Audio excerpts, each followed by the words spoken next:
नमस्कार मित्रों, अश्विनी सेज में आपका स्वागत है। मित्रों, आज चर्चा वर्तमान में एक टॉपिक बड़ा कॉमन हो रहा है कि क्या कांवड़ यात्रा के दौरान जो शासन ने एक आदेश जारी किया था कि हर दुकानदार अपनी दुकान पर, अपने ठेले पर प्रदर्श करे कि दुकान मालिक का नाम क्या है।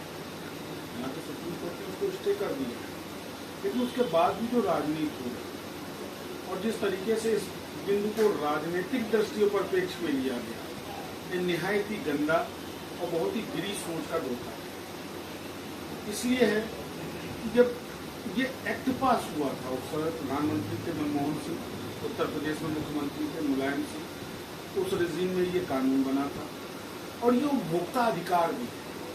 हमको ये जानने का अधिकार है हम कहाँ किसकी दुकान पर क्या खा रहे हैं, क्या पी रहे हैं। और अगर ये नहीं था तो हलाल के सर्टिफिकेशन की क्या जरूरत थी। मैं नहीं समझ पा रहा हूँ क्यों कर और किसने सुप्रीम कोर्ट में रिप्रेजेंट किया इस पार्ट को शासन की तरफ से। लेकिन क्या ये इशू डिस्कस नहीं होना चाहिए? क्या वर्ग विशेष या धर्म विशेष को ही केवल जानने का अधिकार है कि वो जो खा रहा है वो हलाल है या हराम है? हमें जानने का अधिकार नहीं है, खास करके उस रेफरेंस में जहाँ हमारे यहाँ कांवड़ के दौरान, हमारे यहाँ नवरात्रों के दौरान, हमारे यहाँ किसी भी पूजा पद्धति के दौरान स्वच्छता बहुत महत्वपूर्ण विषय है।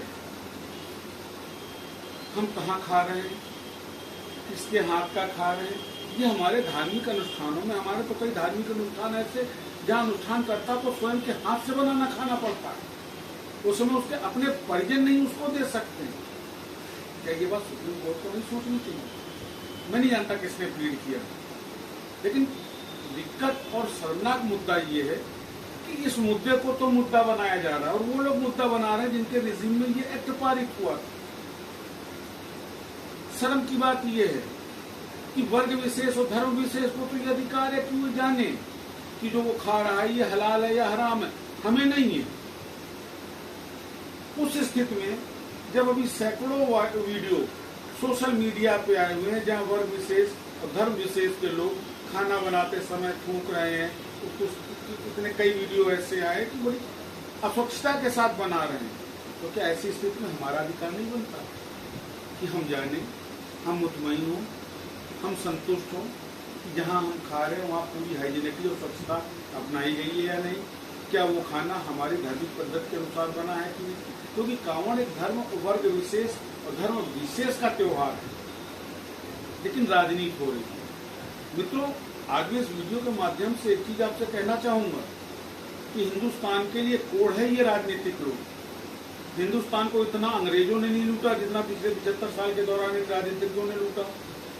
हिंदुस्तान को इतना उन्होंने, जो विदेशी आक्रांता थे, उन्होंने डैमेज नहीं किया जितना 75 साल में इन राजनेताओं, राजनीतिक पार्टियों ने डैमेज किया। और देखिए, ये राजनेता इतने गलत नहीं है, हम बेवकूफ हैं जो ऐसे नेताओं को नेता बनाते हैं, उनको सांसद और मंत्री बनाते हैं, उनको वोट करते हैं।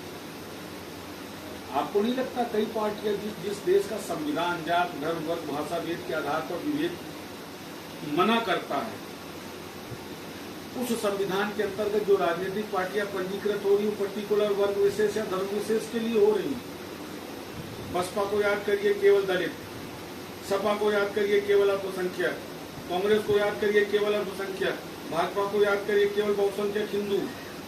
क्या इस तरीके से पार्टियां होती हैं?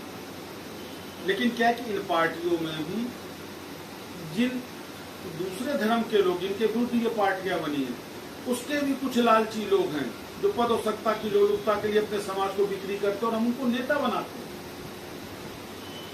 मित्रों, ये गंभीर मुद्दा है। ये इसलिए गंभीर मुद्दा है कि आने वाले समय में इसके दुष्परिणाम सामने आएंगे। आने वाले समय में इस तरीके के मुद्दे बना के राजनीति करने वाली राजनीतिक पार्टियों के कारण समाज में विघटन की स्थिति आएगी। क्यों 2013 में कानून बना था? तब क्यों नहीं आपत्तियां लाई गई थी? तब क्यों नहीं सुप्रीम कोर्ट जाया गया था? तब भी तो यही स्थितियां थी। दूसरे एक तरफ आप हमको उपभोक्ता अधिकार देते कि हमें हर चीज जानने का अधिकार है।